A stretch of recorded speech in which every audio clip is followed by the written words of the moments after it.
ఆడింది తను కూడా, కానీ ఎందుకో ఆ, తనుజని హైప్ ఇస్తున్నారు అనిపిస్తుంది అంతే. సో ఇమాన్యుల్ గురించి ఏం చెప్తారు? Emmanuel allrounder. ఆయన గెలవడం మరి. ఉన్నాయి ఛాన్సెస్, కానీ ఎక్కువ ఫ్యాన్ బేస్ ఈయనకి పెరుగుతుంది కదా. సో దివ్య నేను ఎలిమినేషన్ అయిపోద్ది అనుకున్నాను కదా, రాహుల్ ఎట్లా అనిపించింది మీకు?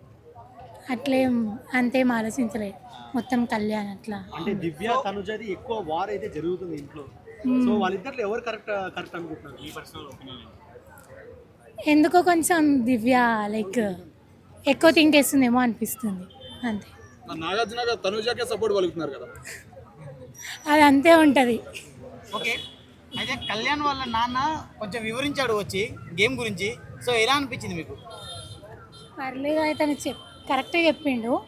ఈయన కూడా తీసుకుంటాడు, కానీ అన్నెసెసరీ హైప్ ఎక్కువ తనుజ సైడ్ వెళ్ళిపోతుందేమో అనిపిస్తుంది. తనుజ ఎందుకు అందరూ తనుజ తనుజ అంటూ ఉంటారు? లైక్ ఆమె తెలుగు లెక్క ట్రెడిషనల్గా బాగుంటుంది కదా అన్నీ, అందుకు. తెలుగు కాదు కదా మేడం.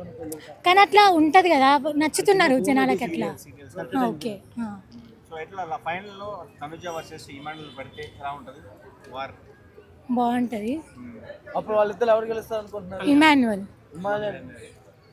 గెలవాలనుకుంటున్నారా? తనుజ గెలిచింది. ఇమాన్యువల్ తనుజ ఉంటే ఇమాన్యువల్ గెలుస్తాడేమో. గెలుస్తారా ఏదో ఒకటి.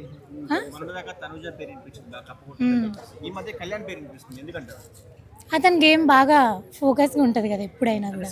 అంటే ఇన్ని రోజులు కొంచెం కనిపించింది, ఇప్పుడు ఇంకింకా ఎక్కువ కనిపిస్తుంది అందుకు. లాస్ట్ 2 వీక్స్ గట్టిగా ఆడితే కప్పిచ్చేస్తారా? అట్లానే ఏం కాదు, ఆయన స్టార్టింగ్ నుంచి ఆడుతూనే ఉన్నాడు కదా, మనం చూడలేదు అంతే.